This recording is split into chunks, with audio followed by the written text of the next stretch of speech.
কালকের জন্য নিফটির অ্যানালিসিস করব এই ভিডিওতে। আমি সুররঞ্জন গঙ্গোপাধ্যায় আপনাদের সবাইকে স্বাগত জানাচ্ছি। চলুন ভিডিওটা শুরু করি। কাল 13ই আগস্ট, আজকের দিনটা কেমন গেল, লেভেলগুলোকে মেনটেন হলো কিনা, আমরা প্রত্যেকটা বিষয়কেই খুঁটিনাটি আলোচনা করব যে কালকে কি হতে পারে। কোনো কি জায়গাতে মনে হচ্ছে যে মার্কেটটা কোনো না কোনো জায়গাতে একটা এসে শেষ মুহূর্তে একটুখানি স্টেবিলিটি তার আসার চেষ্টা করছে, একটু ঘোরার চেষ্টা করছে, এবং কোনো জায়গা থেকে মনে হচ্ছে যে বিয়ারিশনেসটা একটু কমেছে। আজকের দিনে আমরা সেইগুলোকে নিয়ে আলোচনা করব। দেখুন, মার্কেট কিন্তু আমাদের সাইকোলজিক্যাল লেভেলকে ভেঙে দিয়ে নিচে নেমে এসেছে। সাইকোলজিক্যাল লেভেল ছিল আমাদের 24,500, তার নিচে কিন্তু মার্কেট ক্লোজ করেছে। সুতরাং স্বাভাবিকভাবেই একটা প্যানিক আমাদের মধ্যে আসার কথা, সেটা এসেছে। 97 পয়েন্টের মতো নেগেটিভে ক্লোজ হয়েছে, যেটাও খুব কম নয়, এবং সারা দিনই কিন্তু একবার আপনাকে আকাশে তুলেছে, সেখান থেকে আবার নিচে নামিয়ে আস্তে আস্তে আস্তে আস্তে সে নিচের দিকে নেমে এসেছে।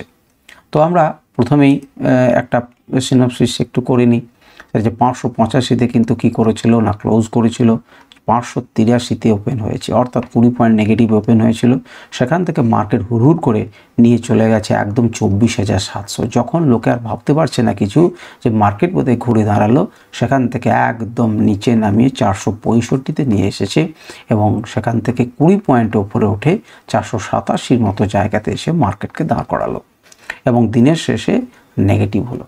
সুতরাং উপর দিকে এতটা বুলিশনেস দেখার পরও কিন্তু মার্কেট পড়লো। এবারে প্রথমেই আপনি মান্থলি ক্যান্ডেলে দেখুন। মান্থলি ক্যান্ডেলে কিন্তু অনেকখানি এই যে আমাদের সাপোর্ট লেভেলটি আছে তার কাছাকাছি কিন্তু এগিয়ে এসেছে।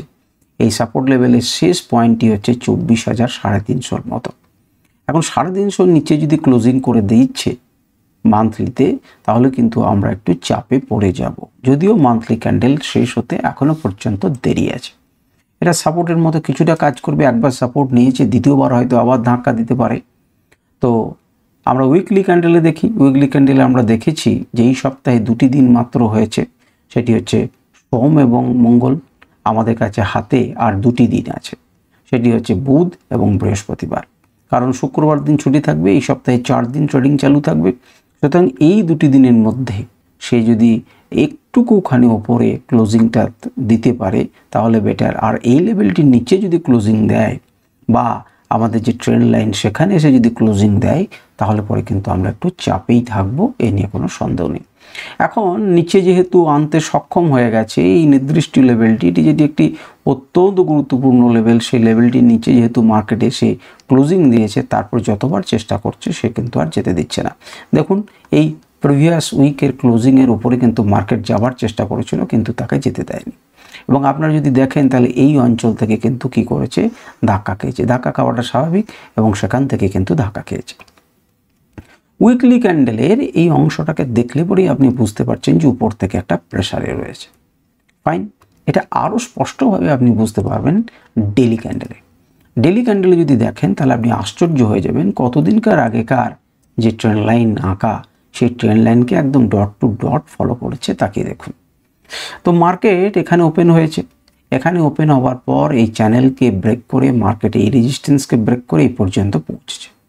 এখানে পৌঁছে গিয়ে যেহেতু এই লেভেলটাকে, এই ট্রেন্ড লাইনটাকে বারবার কেউ কিন্তু পেরোতে পারে এই ধাক্কা খেয়ে, সুতরাং ফার্স্ট চান্সে যখন গেল তখন কিন্তু এখান থেকে ধাক্কা খাবে, কারণ প্রথমবার এটাকে আঘাত করছে। কয়েকটা দিন পরে প্রথমবার আঘাত করছে, তাহলে ফার্স্ট আঘাতে কিন্তু ধাক্কা খাবে, সেটাই স্বাভাবিক, এবং সেটাই কিন্তু ঘটেছে। মার্কেট কিন্তু নিচের দিকে এসেছে, এবং আমাদের যে চ্যানেল, সেই চ্যানেলের কিন্তু নিচে এসে ক্লোজিং দিয়েছে। এখনই পর্যন্ত অত্যন্ত নিচে এসে ক্লোজিং দিয়েছে, এবং পিং জোনের নিচে ক্লোজিং দিয়েছে। এখন কি হতে পারে দেখুন, এখন যদি কালকে কোথাও এরকম জায়গাতে খুলে এখানে ধাক্কা খেয়ে মার্কেটে আরও নিচে নামতে পারে। এখন এটাকে 1, 2, 3 বার ধাক্কা মারা হলো, এটি চ্যানেলের শেষ প্রান্ত এবং একটা সাপোর্ট লেভেল। এখন এই অংশের নিচে যদি কাল পরশুতে বন্ধ হয়ে যায়, যেটি আমি আপনাদেরকে উইকলি মান্থলি ক্যান্ডেলে দেখাচ্ছিলাম 24,350-র নিচে, সেই লেভেলটি হচ্ছে এই লেভেলটি। এর নিচে যদি ক্লোজিং হয় তাহলে আমরা চিন্তায় পড়ব। এখন প্রথমেই যে ভিডিওর কোনো জায়গাতে বললাম, কোনো না কোনো জায়গাতে শেষ মুহূর্তে কি মনে হচ্ছে যে বিয়ারিশনেসটা একটু কমেছে, সেটা আমরা 15 মিনিট এবং 5 মিনিটে বুঝতে পারব। যদিও সেটা 15 মিনিট এবং 5 মিনিটে ভালোভাবে বুঝে আন্দাজ করার কিন্তু নয় জিনিসটাকে। এখানে দেখুন, সাপোর্ট নিয়ে ওপরে উঠলো, ওপরে উঠে সেম ক্যান্ডেলে তারপরের ক্যান্ডেলই সেম জায়গাতে আপনাকে নামিয়ে আনলো। তো এই জায়গাটাতে থামলো কেন? আপনারা যদি বাঁ দিকে যান তাহলে থামলা কারণটা আপনারা বুঝতে পারবেন। এটার উপরে কিন্তু মার্কেটকে উঠতে দিচ্ছিল না, বেশ কয়েকবার উঠতে দেয়নি। সুতরাং এখান থেকে ধাক্কা খেতে পারে, এটা কিন্তু একটা স্বাভাবিক বিষয়, এবং ধাক্কা খেয়ে মার্কেটটা কিন্তু নিচের দিকে এসেছে বেশ। এবং এই যে সাপোর্ট লেভেল তাকেও ভেঙে নিচের দিকে এসেছে। 1 ঘন্টা টাইম ফ্রেমে হলো। এবারে আমরা যদি যাই 15 মিনিট টাইম ফ্রেমে, তাহলে বিষয়টা আপনার কাছে আরেকটু স্পষ্ট হবে এবং আপনার দেখতে সুবিধা হবে। 12 তারিখের ঘটনাটা আপনি দেখুন। 12 তারিখের এখান থেকে একদম দুম করে মার্কেট উপরে গেল। কেন এখানে পর্যন্ত গেল? আপনি বাঁ দিকে লেভেল আছে, আমি আপনাদেরকে দেখালাম। এরপরে মার্কেট সেখান থেকে ফল করতে শুরু করলো, একদম যে জায়গায় এসে দাঁড়িয়েছিল সেই জায়গাটাতে এসে দাঁড় করিয়ে দিল। এইবারে আপনার মনে একটা দুবিধা হলো যে কী হবে। স্বাভাবিকভাবে যেখান থেকে বাইং হয়েছে সেখান থেকেই হালকা বাইং হলো, কিন্তু এই লেভেল তো পেরোতে পারলো না। এই রেজিস্ট্যান্সেই সে কিন্তু ধাক্কা খেলো এবং মার্কেট নিচে নামলো। আবার এসে পৌঁছালো কাছাকাছি অঞ্চলে। এই কাছাকাছি অঞ্চল থেকে আবার একবার তুললো এবং সেখান থেকে আবার নিচে নামালো। এবারে কিন্তু আর তুলতে পারলো না। ক্লোজিং দেওয়ার পর আর এটাকে রিটেস্ট করলো এবং তারপর মার্কেট নিচে নেমে এলো। এখন এই যে অঞ্চলটা এখান থেকে সাপোর্ট নিচ্ছে 24,475 এই অঞ্চলে। এবার আমি যে কথাটা আপনাদেরকে বোঝানোর চেষ্টা করছি সেটা হচ্ছে যে দেখুন, কোনো না কোনো জায়গাতে এই বিয়ারিশনেসটা একটুখানি হলে পর দিনের শেষে একটুখানি কমেছে বলে মনে হচ্ছে। এখন কমেছে মানে এই নয় যে এটা কালকে নিচের দিকে নামবে না। আজকের দিনের জন্য কিন্তু এই যে বড় বড় ক্যান্ডেলগুলো তৈরি হচ্ছিল সেরকম বড় ক্যান্ডেল না হয়, দেখুন ছোট ছোট ক্যান্ডেল তৈরি হচ্ছে, যার ফলে এখানে কি হচ্ছে, মার্কেট একটা দাঁড়িয়েছে। খুব শার্প ফল কিন্তু আর হচ্ছে না। চেষ্টা করছে মার্কেট এই অঞ্চলটাতে সাস্টেন করার। কালকে যদি গ্যাপ ডাউন করে খুলে দেয় এবং তাহলে একবার উপরের দিকে আসার চেষ্টা করবে, এখানে রিটেস্ট করে মার্কেটটা নিচের দিকে নামতে পারে। যদি খুব কাছাকাছি থাকে তাহলে হয়তো এর উপরে যদি ক্লোজিং দেয়, তাহলে ক্লোজিং দিয়ে মার্কেট এখানে রিটেস্ট করে যেতে পারে। আবার আপনাকে ট্র্যাপ করার জন্য নিচে হলে ওপরে ক্লোজ করবে এবং আপনি যখন বাই অর্ডার দেবেন তখন একটা বড় ক্যান্ডেলে আবার নিচে নামিয়ে দেবে। এটা হতে পারে। এই ধরনের চলন কিন্তু মার্কেটে আমি দেখতে পাচ্ছি। যখন মনে হচ্ছে যে মার্কেট উপরের দিকে যাওয়ার চেষ্টা করছে, ঠিক সেই মোমেন্টেই মার্কেটকে একটা বড় ক্যান্ডেল তৈরি করে নিচের দিকে নামিয়ে দিচ্ছে। আপনাদেরকেও কিন্তু চালাক হতে হবে, নচেত কিন্তু আপনারা ট্রেডিং করতে পারবেন না। সেক্ষেত্রে আপনাকে স্টপ লস দিয়ে বেরিয়ে যেতে হবে। যাই হোক, এটি হচ্ছে 15 মিনিটের। আজকের দিনে 15 মিনিটে আপনারা কি করতে পারেন না, 15 মিনিটে যেটা করতে পারেন, এই অঞ্চলগুলোকে দিয়ে একটা ট্রেন্ড লাইন আঁকুন এবং এই অংশকে দিয়ে ট্রেন্ড লাইন আঁকুন। যেমন আমি সেন্সেক্সের ক্ষেত্রে দেখিয়েছি, এর ক্ষেত্রেও তাই। এখানে ওয়ান কাইন্ড অফ একটা এম প্যাটার্ন তৈরি করছে এবং মার্কেট নিচের দিকে আসার চেষ্টা করছে। যদি আপনারা 5 মিনিট টাইম ফ্রেমে দেখেন, তাহলে 5 মিনিট টাইম ফ্রেমে দেখবেন যে 12 তারিখের এই কাছাকাছি অবধি সাপোর্ট নিয়ে সুন্দর করে একটা লেভেল থেকে একটা লেভেলে গেছে এবং সেখান থেকে মার্কেট চটচট করে পড়েছে।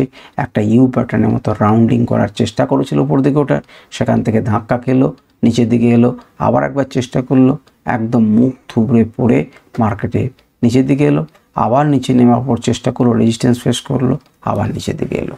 তাহলে যতবার সে নিচের দিকে আসার চেষ্টা করছিল ততবার কিন্তু একবার করে রিটেস্ট এরিয়াতে কিন্তু যাওয়ার চেষ্টা করছে। এই লেভেলটি যেমন এখানে ব্রেকডাউন হলো এবং একটা রিটেস্ট লেভেল পেয়েছে, কারণ টার্গেট টাচ করার পরে সে রিটেস্টে গেছে। আপনারা যদি মাইনরলি ছোটো ছোটো জিনিসকে লক্ষ্য করেন তাহলে আপনি কিন্তু প্রফিট পাবেন। আর অপশন ট্রেডিং করতে গেলে আপনি কত পয়েন্ট আশা করছেন, ওইটুকু পয়েন্ট কিন্তু আপনি যদি একটুখানি সচেতন হন তাহলে কিন্তু পেয়ে যাবেন। আমরা যদি ওপেন ইন্টারেস্টের ব্যাপার দেখি, তাহলে ওপেন ইন্টারেস্টে কী দেখব? ওপেন ইন্টারেস্টের 14 আগস্টের ওপেন ইন্টারেস্ট প্রথমেই দেখি 24,600, কারণ মার্কেটকে 24,600 নিচে 500 নিচে নামিয়েছে। 600তে হিউজ রেজিস্ট্যান্স আছে, দেখতেই পাচ্ছেন। 1,62,939 লট আপনার কল ওয়াই আছে, হিউজ কল ওয়াই। তার আশেপাশে দেখি 550, সেখানেও দেখব 70,000 51,000 একটা ফাইট অন্তত পক্ষে দিচ্ছে এবং কল ওয়াই ইন্টারডেতে কিন্তু চেঞ্জ হচ্ছে 37,000। এটাই চিন্তার, অর্থাৎ কল যারা রাইটার তারা কিন্তু চাননি মার্কেট উপর দিকে যাক, ভালো হয়েছে। 500 আমাদের সমান সমান আছে আপনারা বলতে পারেন, কিন্তু 500তে বিপদ যেটা হয়েছে, 500 নিচে নামলো কেন? 500 নিচে কল ওয়াই চেঞ্জ ইন্টারডেতে দেখুন 55,919, প্রায় 56,000 লট, আর সেখানে পুট ওয়াই চেঞ্জ দেখুন পালিয়েছে। সাপোর্ট তো দেওয়ার কথা, যুদ্ধ করবে কোথায়, তার পরিবর্তে 5 তারিখ উঠিয়েছে। তাহলে পরে সাপোর্ট দেওয়ার কেউ নেই, সুতরাং মার্কেট কিন্তু ইজিলি এখানে একটা রেজিস্ট্যান্স তৈরি করেছে এবং মার্কেটকে 24,500 ওপরে আর যেতে দেয়নি। কালকে যেটা দেখেছিলাম কলরা সব পালিয়ে ছিল, আজকে কলরা চেপে ধরে আপনাকে নিচের দিকে নামিয়েছে। সুতরাং আমি কালকেও বলেছিলাম যে আজকের ডেটা দেখে কালকে বিচার করবেন না, কালকে লাইভ মার্কেটে কেমন ডেটা তৈরি হচ্ছে সেটা দেখুন এবং সেই অনুযায়ী আপনারা ট্রেড করার চেষ্টা করুন। আজকের আলোচনা এই পর্যন্তই। আশা করি এই আলোচনা আপনাদের কাজে লাগবে এবং আপনাদের ভালো লাগবে। নমস্কার, ধন্যবাদ।